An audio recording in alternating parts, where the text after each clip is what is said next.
Chapter 1 The Voice of Reason. She came to him toward morning. She entered very carefully, moving silently, floating through the chamber like a phantom. The only sound was that of her mantle brushing her naked skin. Yet, this faint sound was enough to wake the Witcher.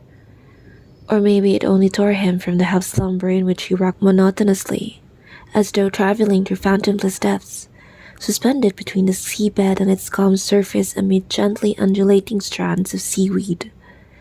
He did not move, did not stare. The girl flitted closer, threw off her mantle, and slowly, hesitantly, rested her knee on the edge of the large bed. He observed her through lowered lashes, still not betraying his wakefulness. The girl carefully climbed into the bedclothes and onto him, wrapping her thighs around him. Leaning forward on straining arms, she brushed his face with hair which smelled of chamomile. Determined, and as if impatient, she leaned over and touched his eyelids, cheeks, lips with the tips of her breast.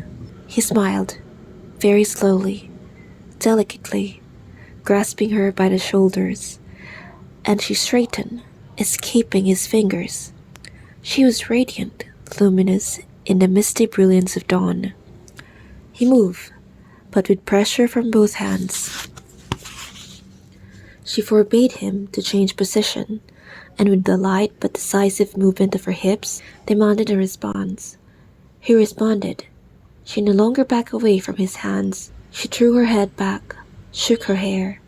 Her skin was cool and surprisingly smooth. Her eyes, glimpsed when her face came close to his, were huge and dark as the eyes of a water nymph. Rock, he sank into a sea of chamomile as it grew agitated and seethed. The Witcher.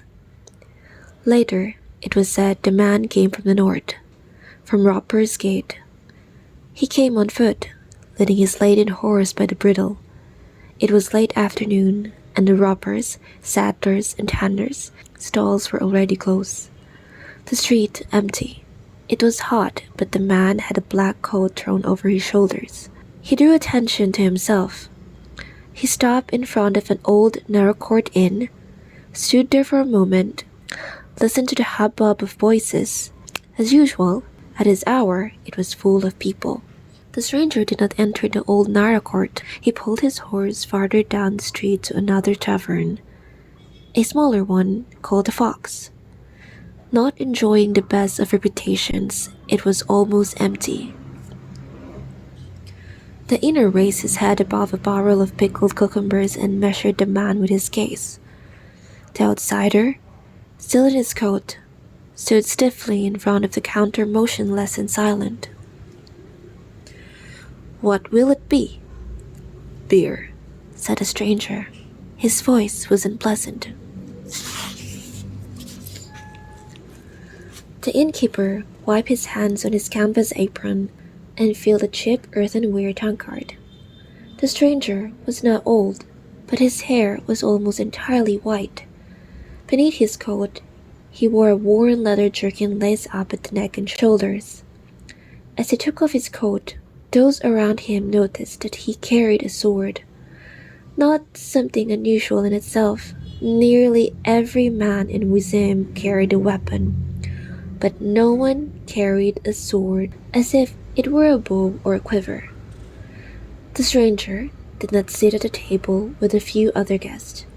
He remained standing at the counter, piercing the innkeeper with his gaze.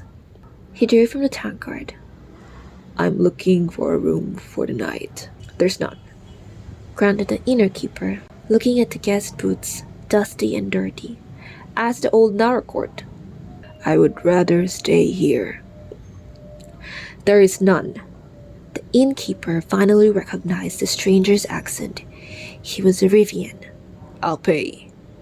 The outsider spoke quietly, as if unsure, and the whole nasty affair began. A pockmark being pulled of a man who, from the moment the outsider had entered, had not taken his gloomy eyes from him. got up and approached the counter. Two of his companions rose behind him, no more than 2 paces away. "There's no room to be had, you Rivian vagabond," rasped the pocket-marked man standing right next to the outsider. "We don't need people like you in Wizim. This is a decent town." The outsider took his tank card and moved away. He glanced at the innkeeper, who avoided his eyes. It did not even occur to him to defend the Rivian. After all, who likes Rivian? "All Rivians are thieves," pockmarked man went on, his breath smelling of beer, garlic, and anger. "Do you hear me, bastard?" "He can't hear you. His ears are full of shit," said one of the men with him, and then the second man cackled. "Pay and leave," yelled the pocket man. Only now did the Rivian look at him. "I'll finish my beer." "We'll give you a hand," the pockmarked hissed. He knocked the tank card from the stranger's hand and simultaneously grabbing him by the shoulder, dug his fingers into the leather strap which ran diagonally across the outsider's chest. One of the men behind him raised a fist to strike. The outsider curled up on the spot, throwing the pockmarked man off balance. The sword hissed, and the sheath glistened briefly in the dim light. The blaze seethed. There was a scream, and one of the few remaining customers stumbled toward the exit. A chair fell with a crash, and earthenware smacked hollowly against the floor. The innkeeper, his lips trembling, looked at the horribly slashed face of a pocked man, who, clinging with his fingers to the edge of the counter, was slowly sinking from sight. The other two were lying on the floor, one motionless, the other writhing and convulsing in the dark. A woman's hysterical scream vibrated in the air, piercing the ears as the innkeeper shuddered, caught his breath, and vomited. The stranger retreated toward the wall, tense and alert. He held his sword, both hands, sweeping the blade through the air. No one moved. Terror like cold blood was clear on their faces, paralyzing limbs and blocking throats. 3 guards rushed into the tavern with thuds and clangs. They must have been close by. They had trenches wound with leather straps at the ready, but at the sight of the corpses, drew their swords. The Rivian pressed his back against the wall and with his left hand pulled the dagger from his boot. "Throw that down!" one of the guards yelled with a trembling voice. "Throw that down, you thug! You're coming with us!" The second guard kicked aside the table between himself and the Rivian. "Go get the men, Treska," he shouted to the third guard who had stayed closer to the door. "No need," said the stranger, lowering his sword. "I'll come by myself." "You'll go, you son of a... on the end of a rope?" yelled the trembling guard. "Throw that sword down or I'll smash your head in." The Rivian straightened. He quickly pinned his blade under his left arm, with his right hand raised toward the guards, swiftly drew a complicated sign in the air. The clout nails which studded his tunic from his wrist to elbows flashed. The guards drew back, shielding their faces with their arms.